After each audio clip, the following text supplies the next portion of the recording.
Esatto. Finalmente. Era ora, insomma, dai. Io l'ho votata di sicuro e stavo aspettando, dicevo, qua ormai non ci siamo. Finalmente il governo è riuscito. Sono felice. Sta bene. E va bene che gli altri, è inutile che dicano, impareranno eventualmente a risparmiare, chi spende troppo e via così, dai, ci fermiamo qua. Potrebbe quindi nettamente migliorare la situazione in Italia con l'autonomia, secondo lei? Per me sì, perché lo so, la regione che è virtuosa come sappiamo, poi ne guadagnerà. Quella che è meno virtuosa imparerà a diventarlo, cioè non voglio criticare per carità, ma dai, è un bene per conto mio. Ho votato sì quella volta, non ho cambiato idea. Quindi è una cosa positiva, secondo lei, l'autonomia differenziata? Se fatta bene sì. Penso, mi auguro che venga approvata. Su quale tematiche, secondo lei, è importante l'autonomia delle regioni? Diciamo che sulla scuola e altre cose così è meglio che sia gestita a livello nazionale.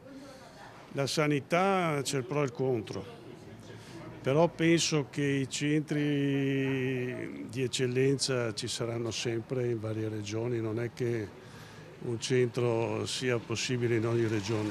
L'autonomia, se guardi le regioni limitrofe, può avere un senso se poi questa autonomia viene usata correttamente.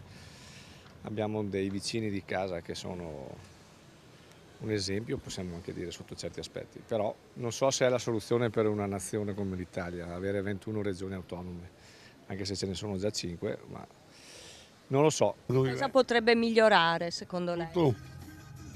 Tutto basta guardare il Trentino e noi della differenza, è tutto meglio, Sia l'autonomia, quindi. per me sì. Io sono d'accordissimo. Da buona veneta sono d'accordo.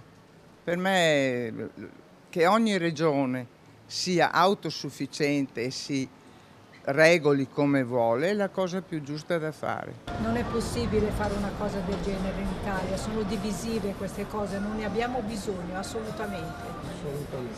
Peggiorerà la situazione in Italia? Penso di sì.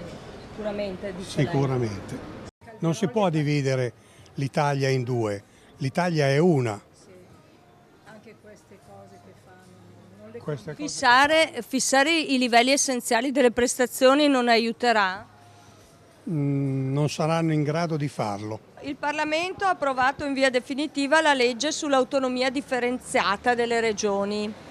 Se usata in una maniera corretta può essere una cosa bella, se usata in una maniera corretta, perché siamo in politica e la cosa non è così scontata, no? Ma comunque potrebbe essere... Nasconde qualche rischio quindi secondo lei l'autonomia? Sì, perché i politici, non voglio parlare male, no, ma lo sanno tutti che fanno quello che pare, allora è complicato.